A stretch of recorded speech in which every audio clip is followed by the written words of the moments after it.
Sir అలాగే cancer అనేది genetic వల్ల వస్తుందా? అదే అండి, జెనెటిక్ అంటే మీరు అడిగే ఇన్హెరిటెంట్ క్యాన్సర్ అంటే పరంగా అయితే క్యాన్సర్ రావడానికి ప్రధానమైన కారణము జన్యువులలో మార్పులే. అయితే ఈ జన్యువుల మార్పులో 5% క్యాన్సర్లు మన తల్లిదండ్రులకు ఉన్నటువంటి జీన్స్ మనకు పాస్ కావటం వల్ల ట్యూమర్ సప్రెసర్ జీన్స్ అంటారు దాన్ని, ఆ జీన్ లోపం వల్ల వచ్చే అవకాశం ఉంటుంది. సో ఎప్పుడైతే ఒక ఫ్యామిలీలో 3 కంటే ఎక్కువ మందికి క్యాన్సర్ ఉందో ఆ ట్యూమర్ సప్రెసర్ జీన్ స్క్రీనింగ్ చేసుకోవటం వల్ల ఇందాక చెప్పుకున్నట్టు క్యాన్సర్ వచ్చే అవకాశాన్ని మనం ముందే కనిపెట్టి తగు జాగ్రత్తలు పాటించవచ్చు.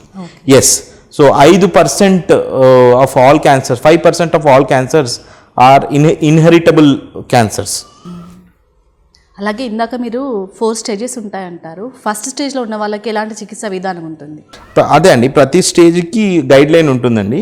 యూజువల్గా సాలిడ్ ట్యూమర్స్లో అయితే ఫస్ట్ స్టేజ్లో సర్జరీ చేస్తాము, సెకండ్ థర్డ్లో సర్జరీతో పాటు కీమోథెరపీ ఇవ్వటం, రేడియేషన్ ఇవ్వటం కూడా చేస్తాం. ఓకే, ఇప్పుడు మీరు అన్నట్టు కీమోథెరపీ ఇచ్చాక ఒక పేషెంట్ చాలా వీక్ అవుతారు.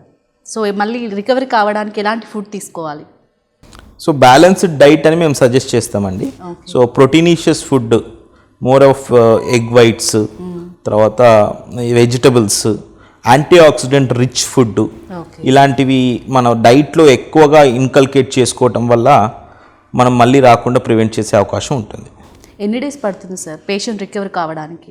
యూజువల్గా 1.5 months, 6 weeks టైం ఇస్తామండి పూర్తిగా రికవర్ కావడానికి. ఓకే, మీ దగ్గర ఎలాంటి రకాల పేషెంట్స్ వస్తారు ప్రధానంగా? అంటే ఈ క్యాన్సర్తో ఎక్కువగా? అవునండి, మా దగ్గరికి ఎక్కువ breast cancer, head and neck cancer, colon cancer, lung cancer patients ఎక్కువగా వస్తున్నారు. ఓకే.